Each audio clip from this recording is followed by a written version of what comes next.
Te louvamos por esse dia. Te agradecemos, Senhor, pela sua presença em nosso coração. Declaramos que hoje será um dia abençoado, que nós vamos ouvir a sua palavra e desfrutar da sua escritura. Nós concordamos assim em nome de Jesus. Amém? Então, na semana passada nós falamos sobre Cristo como nosso sumo sacerdote. Diga comigo, Cristo, o nosso sumo sacerdote. Eu não sei se você se lembra, mas nós falamos sobre a visão do Senhor em relação aos 4 evangelhos. Os irmãos se lembram? Falamos sobre Cristo como a visão do rei, do servo, do homem e do Filho de Deus, ou como Deus. E nós temos, na verdade, tantos detalhes. Eu acho que hoje é muito mais uma aula do cursão do que propriamente o culto. Mas veja, nós temos algumas chaves aqui que nós precisamos guardar, amém? E eu vou te falar durante a exposição essas chaves para você guardar muito bem no seu coração. Primeira coisa que nós precisamos compreender é que não devemos considerar Cristo como sendo apenas um profeta, porque Jesus é Deus. Fala para o seu vizinho, Jesus é Deus. E como diz no capítulo 4, nós precisamos permanecer nessa confissão. Olhe para mim, escute o que eu vou te dizer. O que faz com que o favor de Deus, com que a bênção de Deus permaneça na nossa vida é a confissão. A confissão de quê? De que Jesus é Deus. De que Jesus é Deus. Jesus é Deus. Isso precisa ficar muito claro para nós. Porque se nós não compreendemos que Jesus é Deus, nós não vamos entender por que Ele é o nosso sumo sacerdote. Eu falei para você na semana passada, como nós lemos no capítulo 4, que Jesus assumiu o lugar do quê? Quem se lembra? Do Cordeiro, aleluia, estamos juntos aqui. Jesus assumiu o lugar do Cordeiro. Mas qual Cordeiro? O Cordeiro que era entregue no Antigo Testamento como propiciação pelo pecado do povo. Então, você se lembra, o povo de Israel, e na verdade esse livro de Hebreus fala um pouco desse povo hebreu, que hoje nós conhecemos como israelitas, que era um povo escolhido de Deus no Antigo Testamento, e a palavra diz que Deus escolheu Moisés para tirar esse povo do Egito, e Deus também deu a Moisés uma série de rituais. Deus deu a Moisés uma série de normas, de condutas, para que ele pudesse ordenar o seu povo religiosamente, socialmente e até politicamente. Então, o povo de Israel, no Antigo Testamento, eles eram organizados por meio das ordenanças que o Senhor entregou a Moisés. Você está junto comigo aqui? Guarde essa informação, por favor. E dentre essas informações, dentre essas ordenanças que o Senhor entregou a Moisés, uma das mais importantes, na verdade, um grupo de ordenanças importantes, eram as ofertas. Isso está lá no livro de Levítico. Nós vamos falar sobre isso num outro dia. Mas dentre as ofertas que o Senhor ordenou a Moisés que o povo fizesse, estava o holocausto, que era o sacrifício. Então o povo deveria entregar um animal para que o seu pecado fosse perdoado. A palavra diz também em Deuteronômio que para que um pecado seja perdoado é necessário derramamento de sangue. Fala para o seu vizinho, para que um pecado seja perdoado, sangue precisa ser derramado. Então, o Senhor não perdoa pecados, preste atenção no que eu vou dizer, simplesmente por se compadecer, simplesmente por boa intenção, simplesmente por boa vontade. Deus relaciona-se com o pecado apenas por meio de sacrifícios feitos com sangue. E é por isso que animais deveriam ser mortos no Antigo Testamento para que o pecado do povo fosse perdoado. E a palavra diz que o povo deveria oferecer um animal de acordo com a sua realidade financeira, de acordo com as suas condições. Eles deveriam apresentar esse animal ao sacerdote. O sacerdote deveria avaliar esse animal. E se esse animal fosse encontrado dentro das condições que estavam descritas nos detalhes da ordenança, ele então oferecia como sacrifício, queimava no altar de incenso e o povo então era perdoado. Amém, meus irmãos? O Senhor recebia aquela oferta como propiciação pelo pecado do povo. E é interessante Muitas vezes nós pensamos que Jesus veio para mudar a lei. Quem já pensou isso aqui em algum momento? Vocês devem ter ouvido falar sobre a lei, sobre a graça, e pensa que Jesus veio extinguir a lei, mas não. A palavra diz que Jesus veio cumprir a lei. Fala para o seu vizinho, Jesus veio cumprir a lei. Então ele não poderia fazer nada diferente daquilo que estava descrito já desde Moisés ao povo de Israel. E assim o Senhor fez, ele assumiu o nosso lugar, ou assumiu o lugar do sacrifício e tornou-se o Cordeiro. Fala comigo, Cristo é o Cordeiro de Deus. Eu acho que dá um pouquinho de microfonia, por favor, me ajude. Então, Cristo é o Cordeiro, mas também Cristo é o sacerdote. Esse sacerdote é aquele que, como eu disse, recebia a oferta e entregava a oferta a Deus. Do mesmo modo, ele era aquele que ouvia a voz de Deus e transmitia a mensagem ao povo. E a palavra diz que dentre esses sacerdotes estavam um deles que era designado como o sumo sacerdote, o líder, o comandante de todos eles. Nós vamos falar um pouco hoje ainda sobre a tribo de Levi, para nós compreendermos quais eram as características desse sacerdote. E é interessante, nós estamos apenas a relembrar o que falamos na semana passada, amém?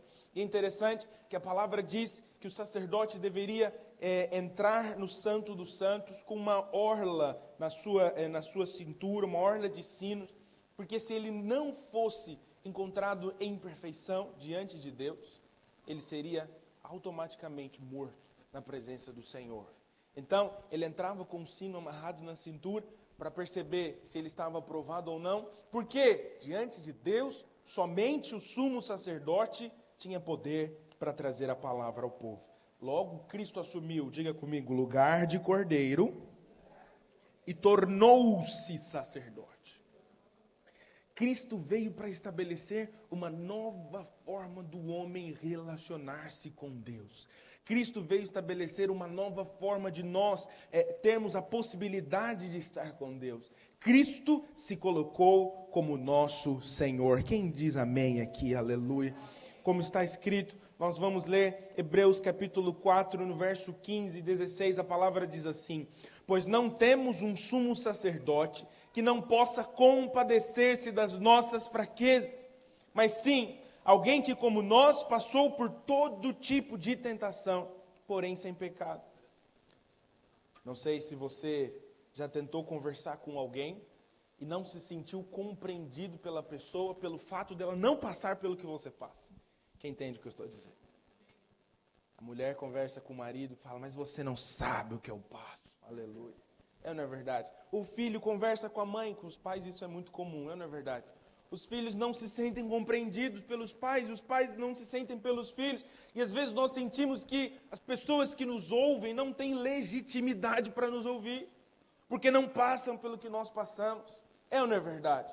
O pai vê a vida de uma forma, o filho está lá na escola, e a escola para o filho é o maior terror do universo, é ou não é verdade? E o filho está desesperado, e o pai olha e fala, não é possível que você está assim, e o filho pensa, meu pai não me entende, não me percebe, ele não sabe o que eu passo. E é assim que funciona a nossa vida. E foi por isso que Cristo teve que vir à terra e assumir a forma de homem, para que ele pudesse compreender exatamente o que eu e você passamos. Fala para o seu vizinho, Cristo foi tentado. Aleluia, Cristo foi tentado. E pelo fato de Cristo ter sido tentado, hoje eu e você podemos dizer, ele é um representante legítimo.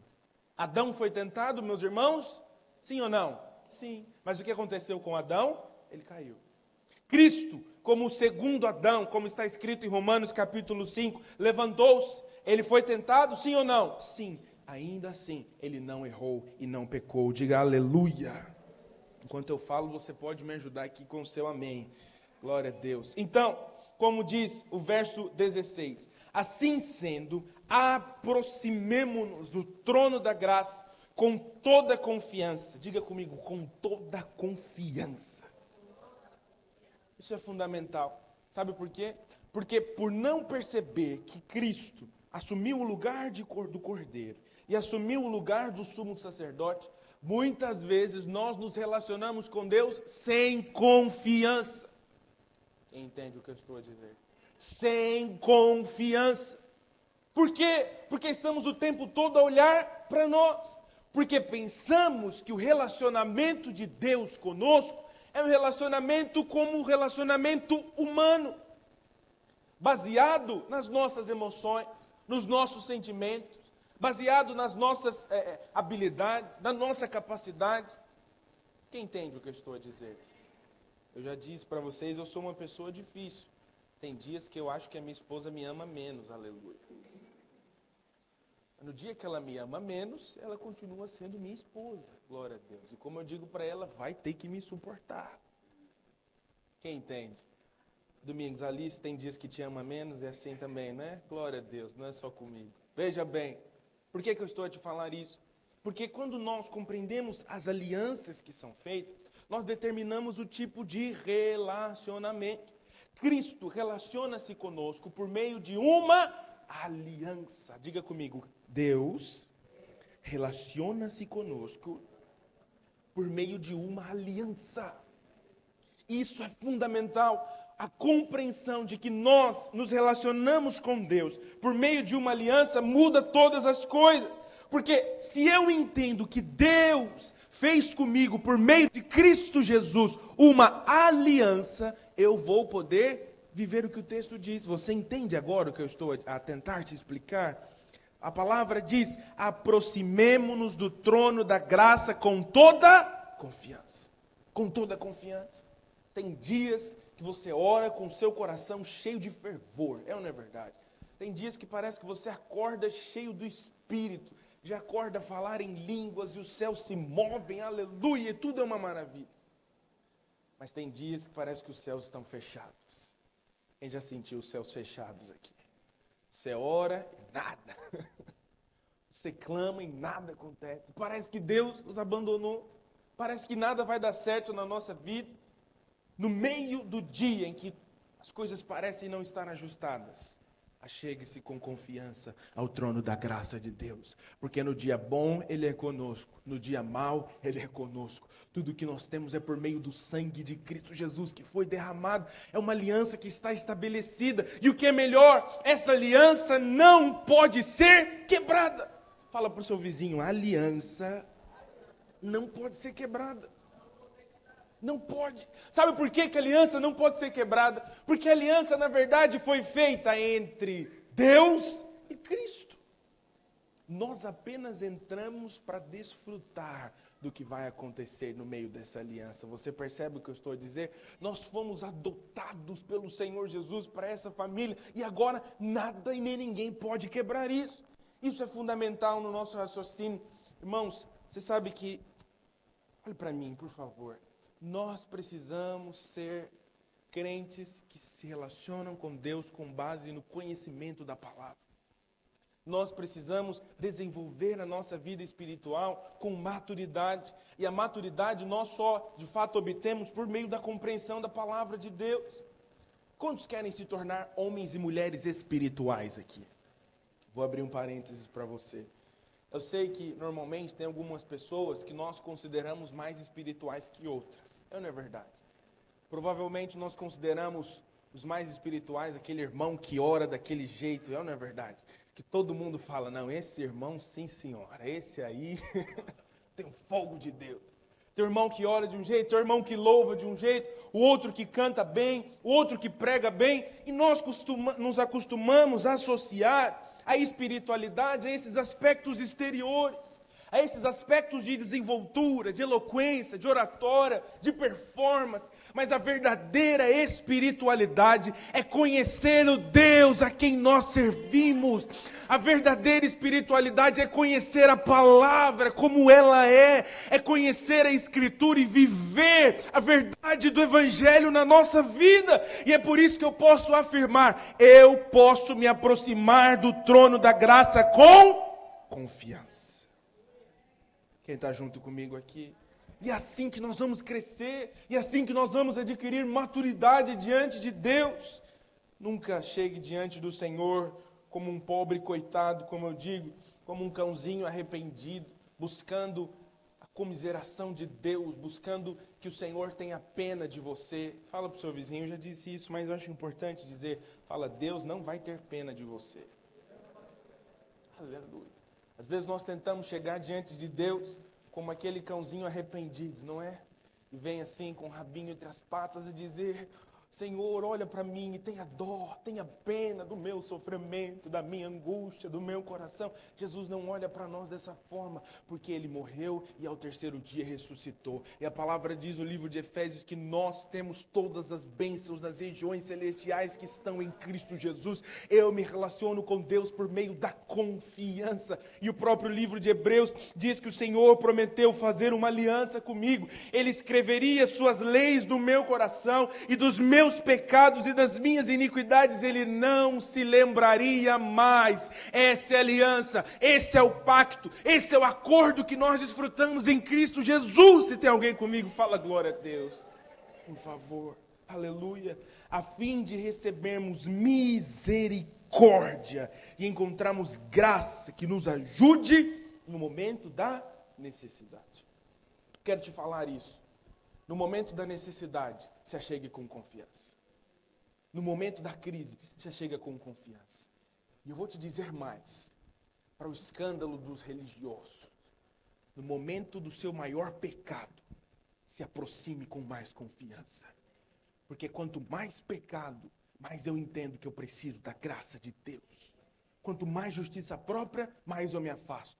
Mas quanto mais compreensão do Evangelho eu tenho, mais eu desfruto. E eu creio que no momento da necessidade, Ele terá misericórdia em relação à minha vida. Quem entende o que eu estou a dizer? Aleluia. Você está aqui comigo hoje, meus irmãos?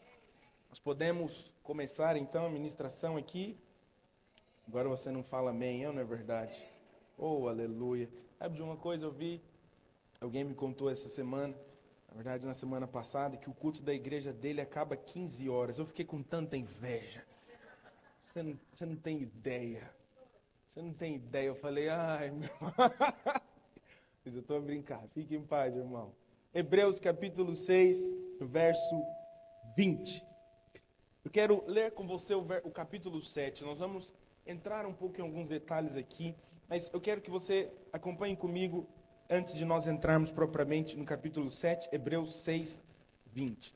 Foi lá que, para o nosso bem, Jesus entrou antes de nós, e Ele se tornou para sempre o grande sacerdote na ordem de Melquisedeque. Diga comigo, Melquisedeque. Aleluia. Nós vamos compreender um pouco o que é que diz essa ordem na palavra de Deus. Então, a palavra define que, na verdade, como eu já te falei, que o sacerdócio era por uma linhagem. E Deus separou a tribo de Levi e a tribo de Coate, por isso você já deve ter ouvido falar sobre os coatitas na palavra de Deus, como os sacerdotes, que, como eu já te expliquei, eles eram os responsáveis pelo serviço sacerdotal, pelo serviço ministerial. Eles seriam o que nós hoje conhecemos como pastores, presbíteros, enfim. Eles eram, então, os responsáveis pelo serviço religioso. Diga comigo, os levitas eram sacerdotes. Amém? E a palavra diz, então, que o serviço sacerdotal só poderia ser realizado por essa tribo, por esses que nasceram de Levi como seu descendente. Amém? E interessante que a palavra diz no livro de Zacarias, no capítulo 6, no verso 3, o seguinte: Ele mesmo edificará o templo do Senhor, e será revestido de glória, e assentar-se-á no seu trono, e dominará, e será sacerdote no seu trono, e reinará perfeita união entre ambos os ofícios. Veja bem, eu disse para você que Levi foi separado para ser sacerdote.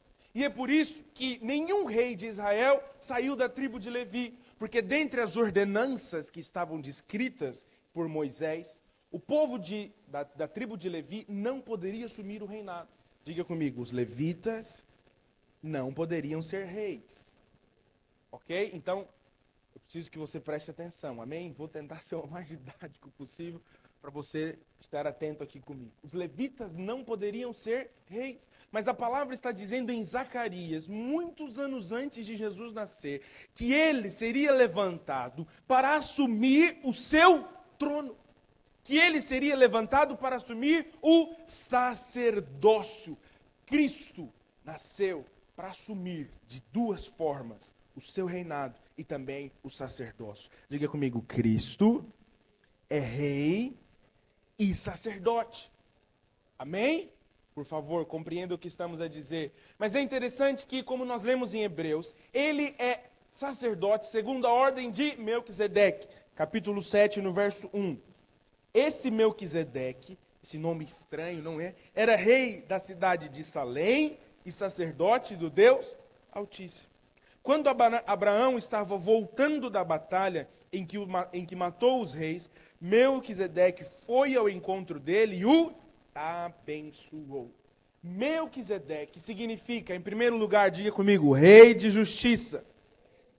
Amém? Mas por outro lado, ele também é rei de Salém, que é a palavra original de Jerusalém, que significa shalom, paz. Então, esse Melquisedeque é o rei da justiça e é o rei da paz. Diga comigo, rei da justiça e o rei da paz. Amém, meus irmãos? Esse é o significado. Logo, o nosso Senhor, ele foi oriundo dessa linhagem, da justiça e da paz. E é por isso que o livro de Mateus diz que o reino de Deus consiste em justiça, paz e alegria. Porque Cristo surgiu como outra linhagem. Diga comigo, Cristo é de outra linhagem. Aleluia. Abraão se aproximou de Melquisedeque. E quando ele se aproxima de Melquisedeque, ele está aproximando-se, na verdade, do Rei da Justiça, do Rei da Paz, de Cristo Jesus. Verso 3, olha o que o texto continua a dizer sobre esse Melquisedeque, dessa linhagem. Não se conhece o pai, nem a mãe, nem qualquer antepassado. E também não se sabe nada sobre o seu nascimento ou sobre sua morte. Por ser como filho de Deus, ele continua sacerdote para sempre. O nosso Senhor não nasceu de nenhuma tribo, ele não nasceu de Levi, ninguém sabe de onde ele veio, ninguém tem notícia do seu nascimento, da sua origem, mas o que importa para nós é que ele manifestou-se como Rei da Justiça e o Rei. Diga comigo, Rei da Justiça e o Rei da Paz. Esse é o nosso Senhor. Tem alguém junto comigo aqui? Aleluia. E por que ele é o Rei da Justiça? É porque Jesus assumiu o nosso lugar como cordeiro. Eu já citei para você o texto de Romanos, no capítulo 5, onde Cristo se apresenta como nosso segundo Adão. E para que a justiça fosse de fato feita, o Senhor precisou assumir o nosso lugar de pecadores. Veja bem, só existe pecado onde há lei. Amém, meus irmãos? Sem pecado, não há lei. Se nós não tivermos uma lei para determinar, determinar o nosso contrato social, nós vamos poder determinar culpado de alguma coisa? É claro que não. Diga comigo, só existe pecado onde há lei. Então, Cristo cumpriu completamente a lei para que eu e você pudéssemos ser considerados justos em nome de Jesus. Ele assumiu o nosso lugar. Como eu disse, por um lado ele é o rei da justiça e por outro lado ele é o rei da paz. Irmão, se tem algo que nós precisamos da nossa vida é da paz do Espírito Santo. E a palavra diz que a paz do Espírito é a paz que excede todo entendimento. Mas sabe de uma coisa? Olha para mim. Paz não é ausência de luta. Paz não é ausência de guerra. Paz é a plena consciência de que o Senhor está conosco em todas as batalhas. Paz não é ter uma vida completamente ajustada, sem crises, sem dificuldades. Eu gostaria de ter uma vida sem crises aqui, aleluia. Essa vida não vai acontecer. Seria bom, não é verdade? Mas a nossa vida será sempre de muitas lutas, de muitas batalhas. Mas a verdadeira paz se manifesta em nós quando nós compreendemos que mesmo em meio às batalhas, eu tenho a minha justiça em Cristo Jesus. Por isso meu coração está sempre em paz. Lembra do homem espiritual que eu falei para você? O verdadeiro homem espiritual é aquele que mesmo no meio das lutas, ele está em paz. Mesmo no meio das batalhas, ele está em paz. Que eu e você sejamos pessoas espirituais em nome de Jesus. Pergunta para o seu vizinho, você tem batalha aí na sua vida? Tem alguém que tem lutas aqui hoje? Aleluia. Você vai aprender a viver em paz em nome de Jesus. Agora eu vos pergunto, meus irmãos, isso é fácil? É difícil? Não é verdade? É duro. Você me ouve aqui a falar e pensa, o pastor fala, mas na prática é outra coisa, na minha vida real é outra coisa. Vamos trazer a palavra de Deus para a nossa vida real e eu creio que isso será possível em nome de Jesus. Mas para isso eu preciso entender que nesse ambiente de justiça e paz, algumas coisas sobrenaturais acontecem. Verso 4, vamos continuar a leitura. Vejam como Melquisedeque era grande.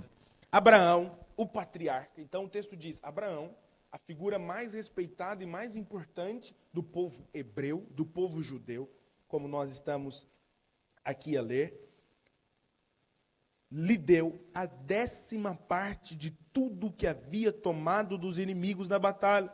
Ou seja, Abraão entregou o dízimo. Verso 5, conforme a lei de Moisés, os sacerdotes que são descendentes de Levi têm a obrigação de receber do povo a 10ª parte de tudo. Eles recebem dos seus próprios patrícios, embora estes também sejam descendentes de Abraão. E olha o que diz o verso 6. Melquisedeque não era descendente de Levi, mas recebeu a 10ª parte de tudo que Abraão havia tomado na batalha e o abençoou. Quando nós compreendemos quem Cristo é na nossa vida, algumas coisas sobrenaturais acontecem. Este homem entregou a Abraão o pão e o vinho. Agora, eu te pergunto, o pão e o vinho te lembra de alguma coisa?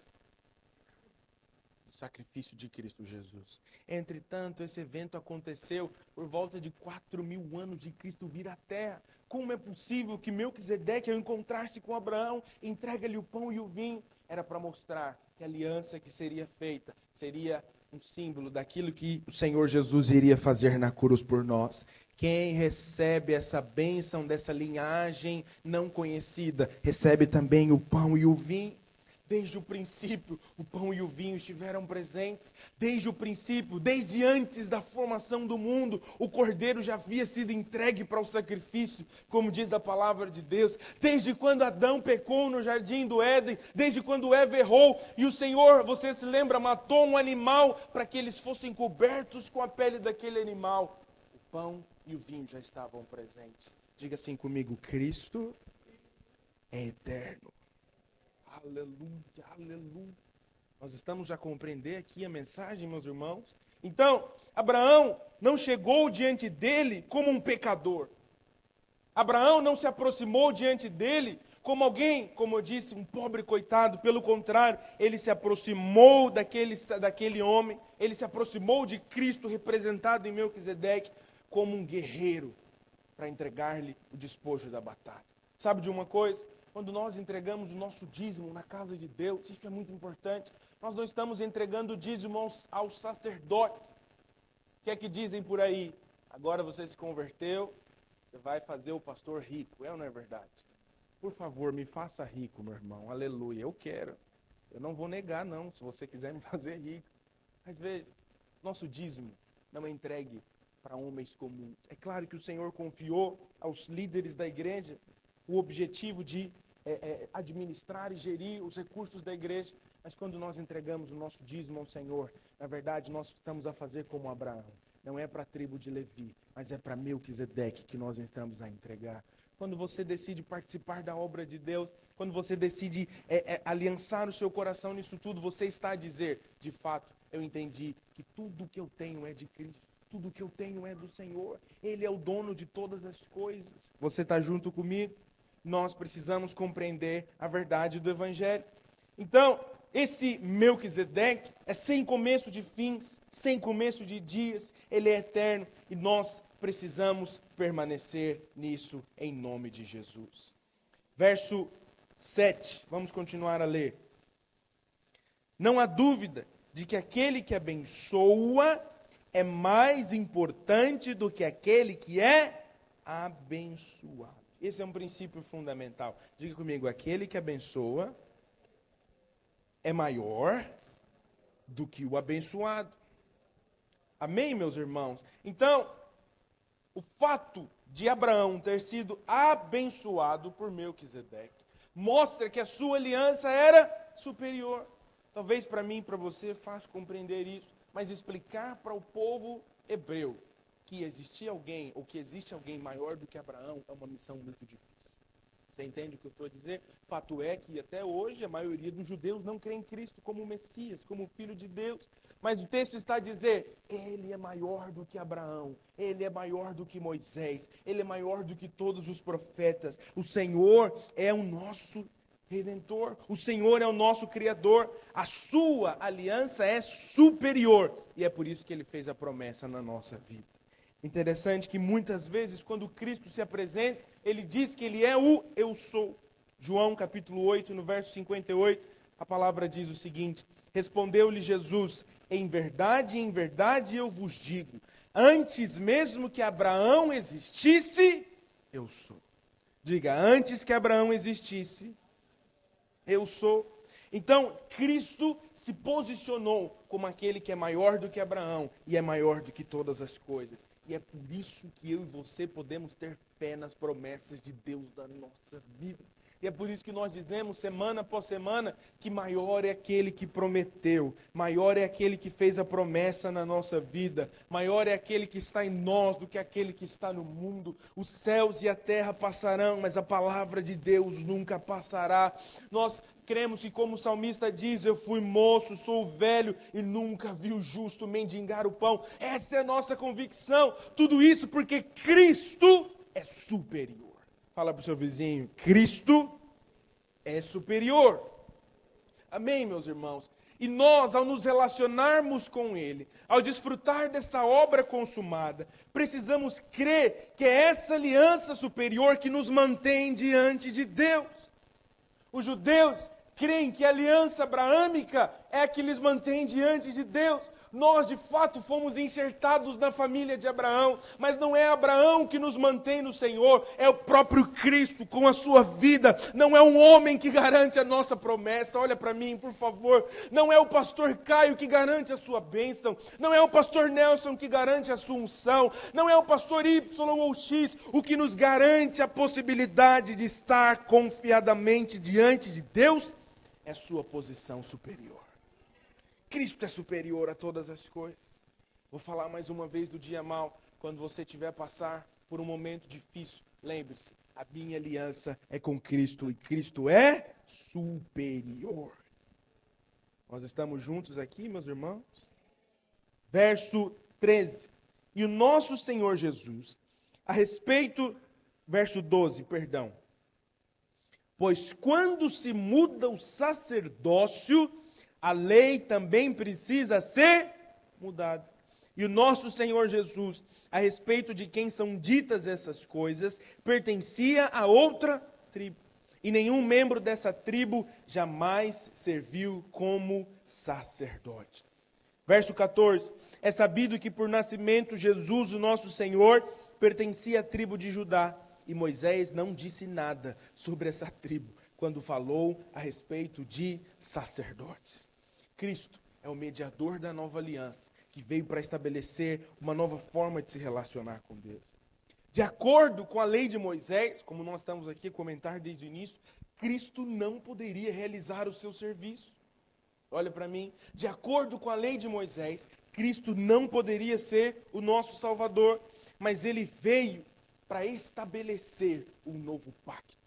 Quando você levanta a sua voz e clama a Cristo, você está contrariando uma antiga aliança, você está contrariando o antigo pacto, está estabelecendo uma nova aliança em Cristo Jesus.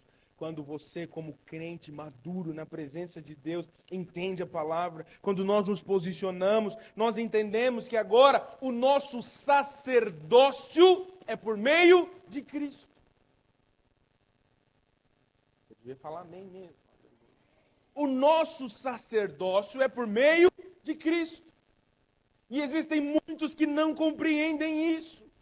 Existem muitos que ainda não entendem que nós não precisamos mais de representantes na terra para acessar o poder de Deus. Nós não precisamos mais da bênção da pessoa X ou Y para receber algo do Senhor Jesus. Tempos atrás eu vi um vídeo numa igreja em que os irmãos estavam orando, o pastor estava sentado num trono. Outra coisa que eu tenho inveja, aleluia. Glória a Deus. Não, eu estou a brincar, não precisa. Não. O pastor sentado, como se fosse um trono, uma coisa muito bonita. E os irmãos chegavam, se ajoelhavam diante do pastor, aqui mesmo no nosso país. Se ajoelhavam diante do pastor e o pastor abençoava. E eu fiquei a prestar atenção em alguns detalhes e aquela fila de pessoas. E você podia perceber nos olhos das pessoas a expectativa de receber a bênção do profeta.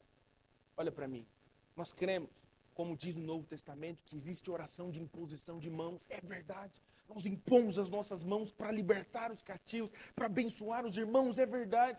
Mas nós não cremos que os homens que oram por nós são representantes. Não, nós não cremos que os homens que oram por nós são mediadores, porque o único que pôde mediar a nossa aliança com Deus foi Cristo Jesus. Ele já veio, ele já morreu por cada um de nós, e é por isso que nós dizemos constantemente: eu sou um sacerdote diante do Senhor Jesus, eu sou um sacerdote na presença de Deus. Você não precisa ser líder para acessar as bênçãos de Deus, você não precisa ser pastor para acessar as bênçãos de Deus, você não precisa de alguém que te conecte com o céu, porque Jesus já fez isso há 2000 anos atrás a morrer por mim e por você.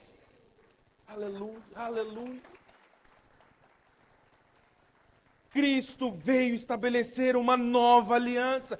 Quem percebe o que é que nós estamos a dizer aqui? Fala para o seu vizinho: nós temos acesso direto ao Pai por meio de Cristo. Aleluia, aleluia. Cristo se manifestou no nosso meio. Sabe de uma coisa? Se nós não mudarmos a nossa mentalidade da lei, nós vamos continuar vivendo nos conceitos do passado, nos conceitos errados, nos conceitos antigos. Nós vamos continuar a preservar a visão do tabernáculo, a visão do lugar santo. Eu já disse para você, se eu perguntasse: como é que esse lugar que nós estamos aqui é o altar? É ou não é verdade? Você tem medo de pisar aqui no altar. Eu sei disso. Tem medo de pisar. Mas eu vou te falar uma coisa: isso aqui não é um altar. Isso aqui só é uma plataforma de madeira que o salalé corrói, destrói. O altar não é esse contraplacado de MDF. Aqui não são oferecidos sacrifícios. O altar, agora, o meu coração e o seu coração. Essa não é a casa de Deus. Essa não é a casa de Deus. Deus não habita aqui, porque aqui está escrito: eu não habitarei mais em templos feitos por mãos de homens. O Senhor não habita aqui, aqui não é um lugar santo. Não pense você que quando você entra aqui tem alguma coisa diferente. Poderíamos estar aqui, ou na casa ao lado, ou no terreno a seguir. O local não importa. O que importa é o nosso sumo sacerdote, que é Cristo Jesus. E ao assumir o lugar de sacerdócio, ele também transferiu a possibilidade de nós nos tornarmos reis e sacerdotes. O que a palavra diz lá no livro de 2 Pedro? Que nós somos nação santa, raça eleita, povo adquirido de Deus. Nós somos sacerdócio real. Fala para o seu vizinho: você é sacerdote e rei. Aleluia. Nós podemos acessar a presença de Deus, nós podemos acessar a vida de Deus, mas para isso eu preciso me desvencilhar dos conceitos errados na minha mente. Nós ainda temos muito da lei dentro de nós, acredite em mim. Fala para o seu vizinho: ainda precisamos de Cristo, temos muita lei no coração, nós temos mais lei do que imaginamos dentro de nós. Você entende o raciocínio aqui hoje? Mas à medida que você vai mergulhando no entendimento da palavra do Espírito, você agora percebe: afinal, eu não preciso mais da bênção de alguém, eu não preciso mais de um mediador entre eu e o Senhor, porque Jesus já pagou por esse preço. Afinal, eu não preciso mais ir num lugar X ou Y para encontrar Jesus, porque o mesmo Deus que se manifesta aqui enquanto nós nos reunimos, é o Deus que se manifesta lá na casa do Mário na quinta-feira, é o Deus lá da casa da Jolene na quinta-feira, é o Deus que lá no ambiente do seu trabalho ele pode manifestar o poder, é o Senhor que nos acompanha de dia e de noite, desde quando nós nos levantamos até quando dormimos. Ele é o mesmo Deus, é o Deus que eu oro hoje, Ele me ouve, eu oro amanhã, Ele ouve a minha voz. É um Deus que me permite me achegar confiadamente ao trono da graça, confiadamente. Isso muda todas as coisas. Nós precisamos avançar nessa revelação. Se nós não compreendermos a nova aliança como ela é, e as verdades que estão aqui descritas na palavra, nós vamos continuar a viver na lei antiga. Naquilo que já passou, nós vamos ler daqui a pouco, e você vai viver uma vida sempre limitada. Fala para o seu vizinho, a vida da lei é uma vida limitada. É limitada, porque você vai estar sempre travado em alguma coisa. E aqui eu quero te dizer, em Cristo Jesus, você está liberado para prosperar. É difícil afirmar isso para muitos, mas você está liberado para prosperar, você está liberado para avançar, porque depende de quem? De Cristo. Mas quem vive na lei, olha para mim, por favor, está sempre travado, e a vida é sempre como aquela engrenagem que falta óleo, sabe? Está sempre travado. Uma semana acontece alguma coisa, trava tudo. Vem a outra semana e trava tudo. Acontece alguma coisa e trava tudo. Tem ligações que eu recebo que eu já sei, travou a vida normal. Travou, alguma coisa aí aconteceu e travou. Vamos ter que começar tudo de novo. Vamos ter que falar tudo de novo. Mas nós temos paciência, graças a Deus, e vamos ensinar assim mesmo. Mas por que que trava? Porque não compreende a verdade do Evangelho. Por que que não avança? Por que que não desenvolve a vida cristã? Por que que não avança em maturidade no Senhor? Porque não entendeu que Cristo é o nosso sumo sacerdote. Por que que está toda hora preso no pecado? Porque não compreendeu que Cristo já apagou os nossos pecados. Que Cristo morreu na cruz por nós, livrando-nos do pecado. Fala para o seu vizinho, Cristo te livrou do pecado. E é isso que nos faz compreender de fato quem nós somos diante dele. Existem muitos irmãos, muitas pessoas que estão sempre acusando as outras. Não sei se eu falo isso, aleluia. Está preparado? Mas veja, quem não entende a obra de Cristo, fica sempre vomitando lei para todos os lados. Quem não entende a obra de Cristo está sempre acusando os outros o tempo inteiro. O tempo inteiro. Se torna uma pessoa áspera, ácida, amarga, porque o seu coração está cheio de morte.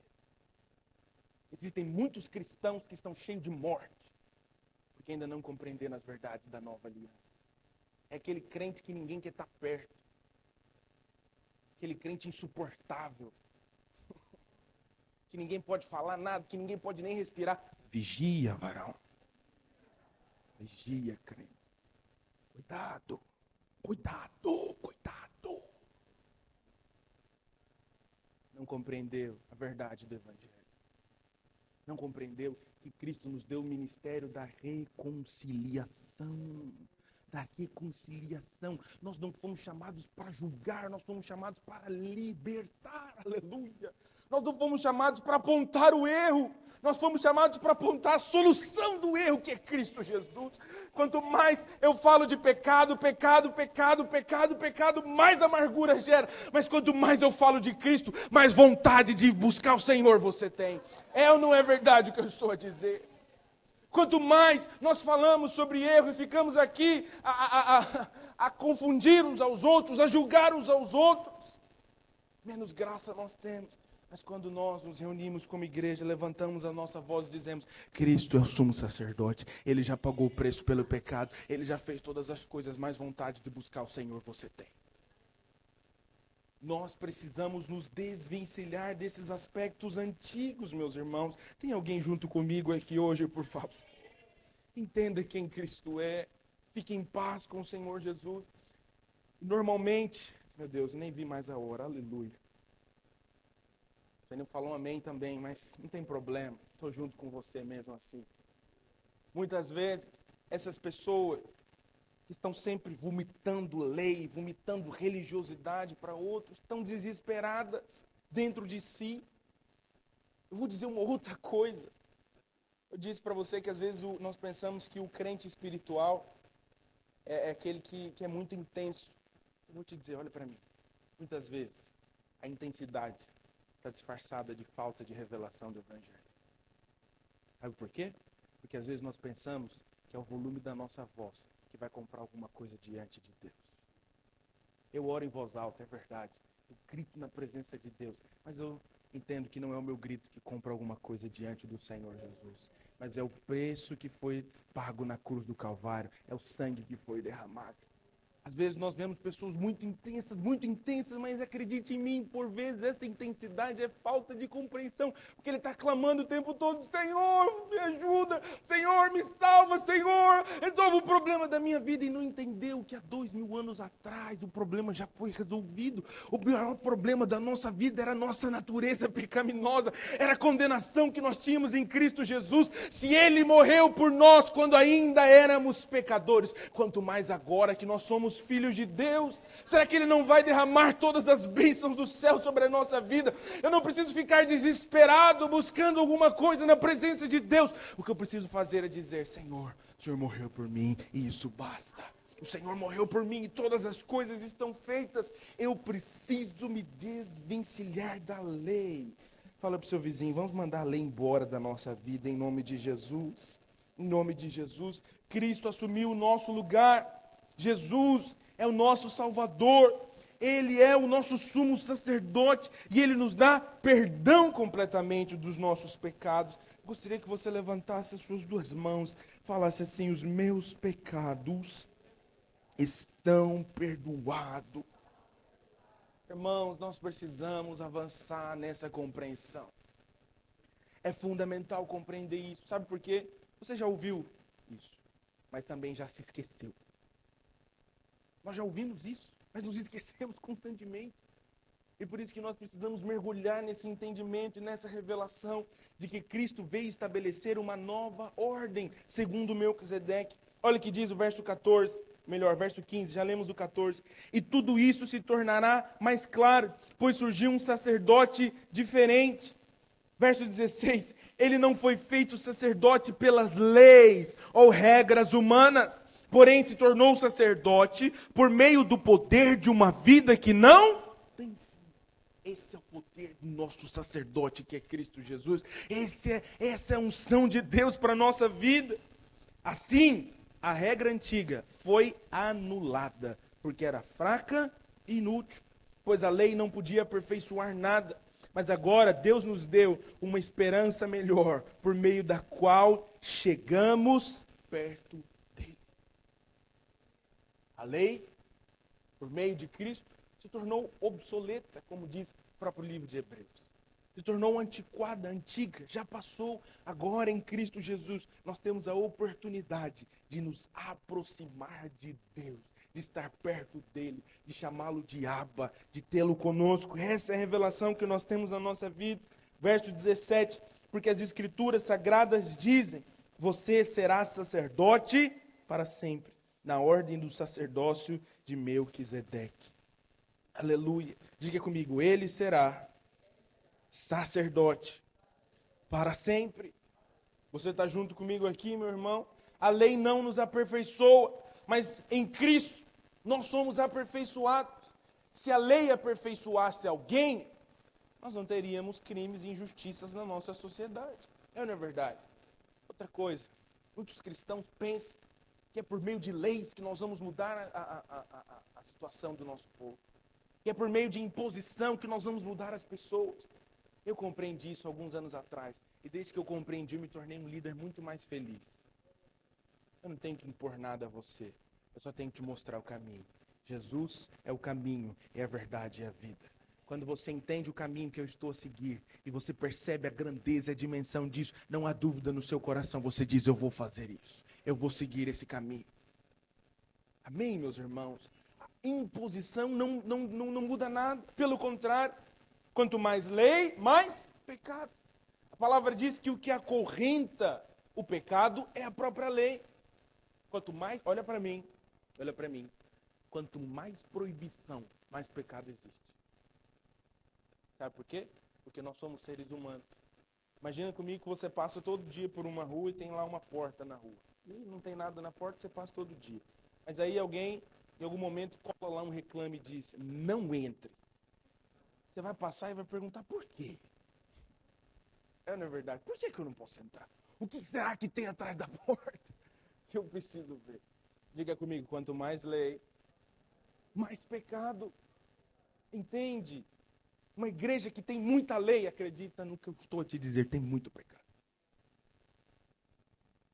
Porque os homens que vivem com base na antiga aliança buscam apenas aspectos exteriores, buscam apenas parecer, mas nós não queremos apenas parecer. Nós somos filhos de Deus, somos perdoados, somos homens santos, mulheres santas, que andam em santidade, que andam no caminho de Deus, e quanto mais graça, mais vontade de adorar o meu Deus eu tenho.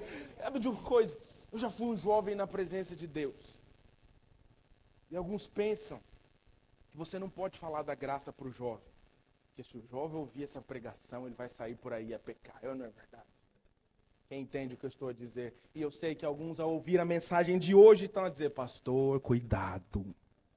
Pastor, presta atenção no que você está falando. Veja bem, não sou eu que digo, nós só estamos a ler a palavra do Senhor. Amém?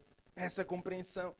Veja, e eu aprendi ao longo desses anos, liderando jovens principalmente, que quanto mais imposição, mais quebra da imposição eu tenho. Quanto mais lei, mais pecado. Mas quanto mais eu mostro, por meio da palavra e da minha vida, que Cristo é todas as coisas, mais jovens apaixonados por Jesus nós temos. É isso. O que muda a nossa vida não é a regra humana que é estabelecida, mas é a capacidade ou o vislumbre que nós temos da graça de Cristo. Diga comigo: eu fui perdoado. Aleluia, aleluia. Você pode aplaudir o Senhor nesse dia. Eu fui perdoado, eu fui perdoado. A minha vida mudou completamente. Agora eu desfruto do que diz o verso 22. Portanto, essa diferença também faz com que Jesus seja a garantia de uma aliança melhor, ou de uma aliança superior. Fala para o seu vizinho: Jesus é a garantia de que essa aliança é superior. Aleluia. Verso 24. Verso 23, perdão. E ainda há outra diferença. Os sacerdotes foram muitos porque morriam e não podiam continuar o seu trabalho. Veja, os sacerdotes que ofereciam o sacrifício do povo lá no Antigo Testamento, como eu disse, eles não obtinham de fato o perdão. Eles apenas cobriam o pecado do povo. E quando o sacerdote morria, o trabalho dele era interrompido, tinha que se levantar do outro. E assim aconteceu por várias e várias gerações. A lei tem apenas o poder de cobrir. Uma vida na lei não resolve, apenas cobre o problema. Quem entende o que eu estou a dizer? Você percebe o que eu quero falar? A irmã se converte na presença de Deus e ela está toda descoberta, aleluia.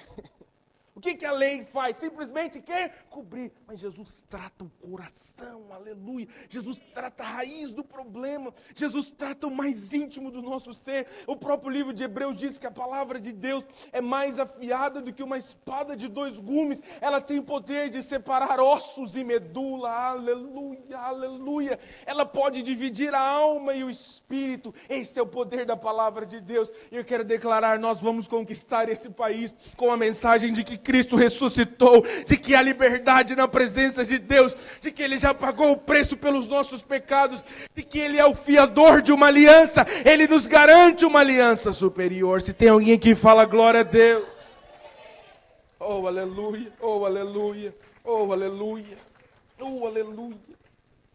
Se nós nos posicionarmos nisso, nós vamos perceber o que nós já lemos no capítulo 4, como eu comecei a dizer. É por isso que eu me aproximo com confiança, porque quem fez a aliança foi o Senhor, e o seu reinado durará para sempre. Verso 24, mas Jesus vive para sempre. Os sacerdotes morriam, Jesus não morre. Entende? E é por isso que o seu sacrifício é contínuo, é por isso que ele nunca vai acabar. Elias morreu, Moisés morreu, os grandes profetas do Antigo Testamento morreram, mas Jesus ressuscitou ao 3º dia. Verso 25, por favor, nós já estamos a terminar. Os irmãos do louvor podem vir aqui. E por isso, ele pode hoje e sempre salvar as pessoas que vão a Deus por meio dele, porque Jesus vive para sempre, a fim de pedir a Deus em favor delas. Aleluia, aleluia. Jesus pode salvar todas as pessoas. E é interessante que o texto diz que ele vive para interceder por eles. Eu disse na semana passada para você que Jesus é o nosso intercessor, e isso de fato precisa estar no nosso coração. Jesus intercede por você dia e noite na presença do Pai. Será que alguém tem noção do que nós estamos aqui a falar? Será que nós estamos a compreender a profundidade dessa palavra? Jesus intercede por nós. Fala para o seu vizinho, Jesus intercede por você.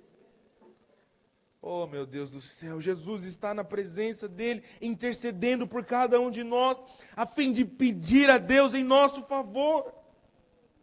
Verso 26, por isso Jesus é o grande sacerdote de que necessitamos.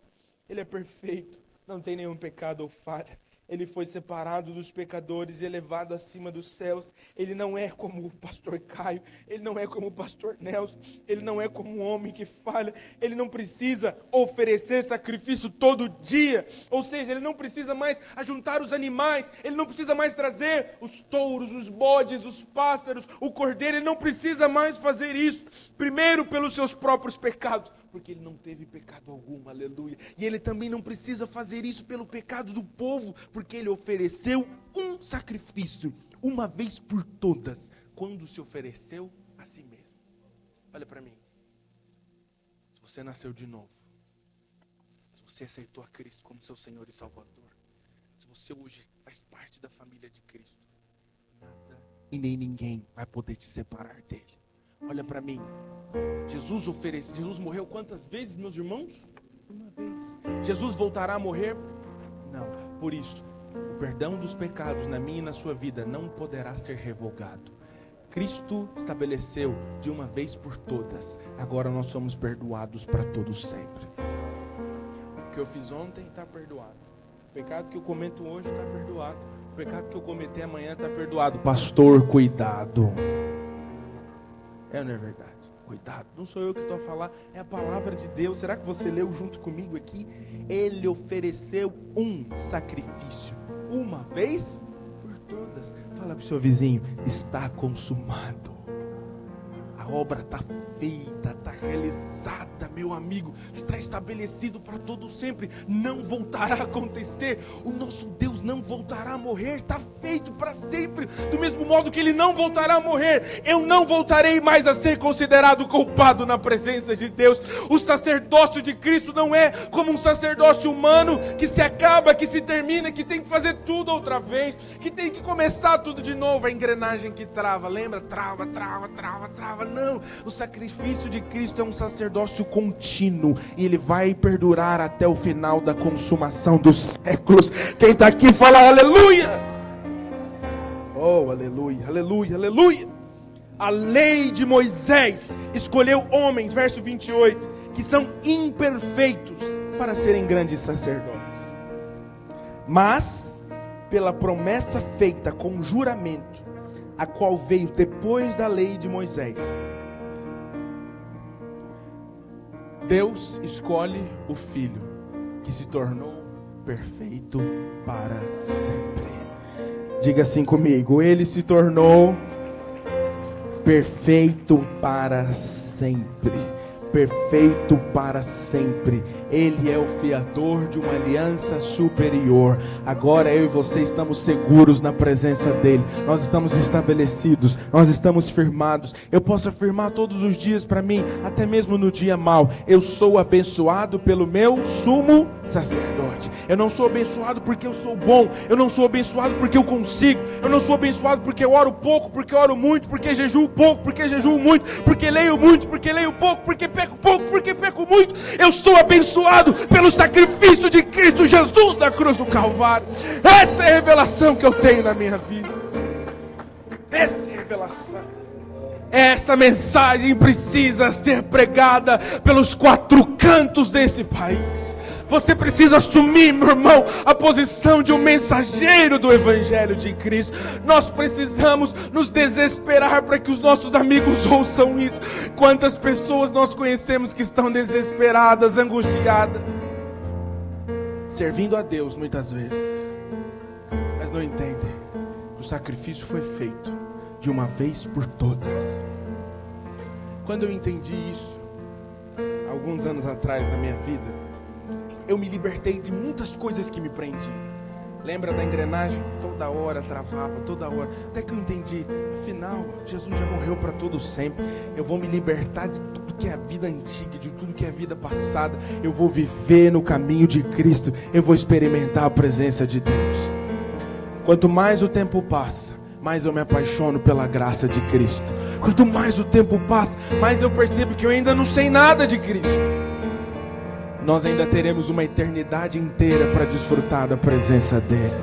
Mas o que importa hoje é que eu e você percebamos, um pouquinho mais baixo, que nós percebamos que o sacrifício está feito, que agora existe uma nova e superior aliança. Ou, olha para mim, por favor, isso é muito importante.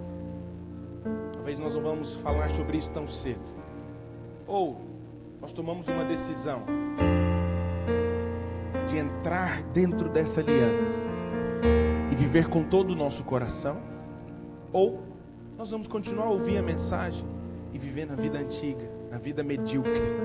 A vida cristã, que não compreende a profundidade da graça do Senhor, é uma vida medíocre, onde Deus é sempre um pouquinho mais baixo, por favor.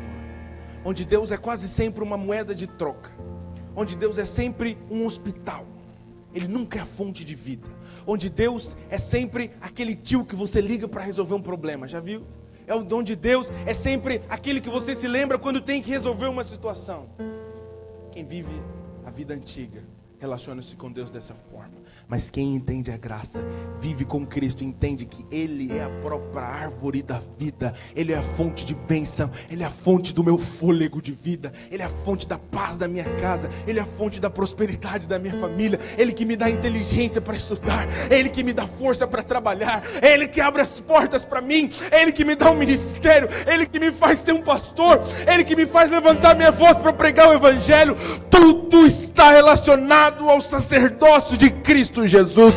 A palavra diz que existia um véu que separava o lugar santo do santo dos santos. Quando Cristo morreu na cruz do Calvário, este véu foi rasgado de cima a baixo. Agora eu e você temos acesso à presença de Deus. Eu posso levantar minha voz todo dia e dizer: Senhor, eu creio, o Senhor tem um plano para minha casa e para minha família.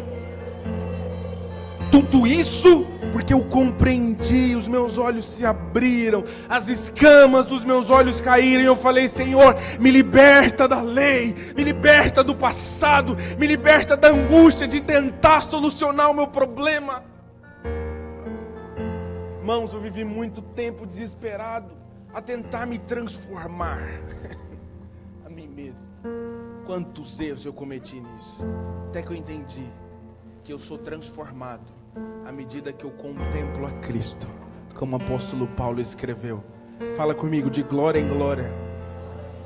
Devagar, o processo vai acontecer. Você vai ser transformado. Olha para mim, você vai ser transformado. Não se preocupe, não se preocupe. Não é pela sua força. Os gostos que você tem, que hoje identifica que não são de acordo com a palavra de Deus, não se preocupa. Dia após dia você vai ver, a obra vai acontecer.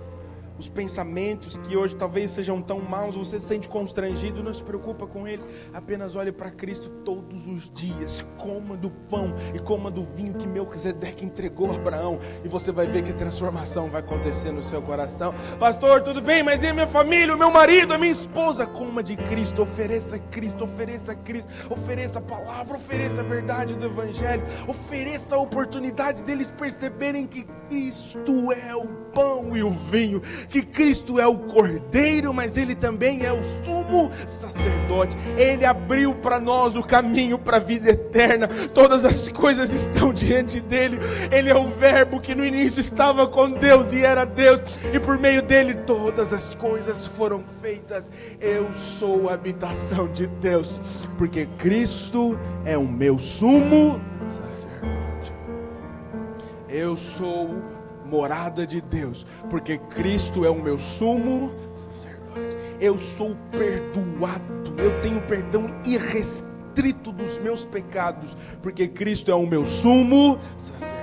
Eu sou um líder abençoado, Mário, na presença de Deus. Por quê? Porque Cristo é o meu sumo sacerdote. Eu sou um pastor na casa de Deus, Samir. Por quê? Porque Cristo é o meu sumo sacerdote. Eu formei a minha família, você vai formar a sua família, porque Cristo é o nosso sumo sacerdote. Ele nos representa diante de Deus. E Ele intercede por nós todos os dias. Quero te dizer uma coisa, nesse exato momento Jesus está a interceder pela sua vida.